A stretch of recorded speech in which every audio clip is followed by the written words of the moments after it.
religious practice and religious language still has much to offer us in ways of describing and understanding and living in the world.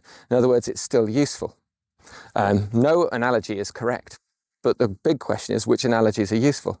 And the practices of religion can often be useful analogies for understanding the world to this day. And so our ancestors weren't ignorant when they used religious practices. They were simply describing complexities in a particular way, which is still useful to us today. And when we lose sight of that, when we use the golden bough theory and reject everything that's gone before as ignorance, we lose so much wisdom in terms of practice and in terms of ways of understanding the world.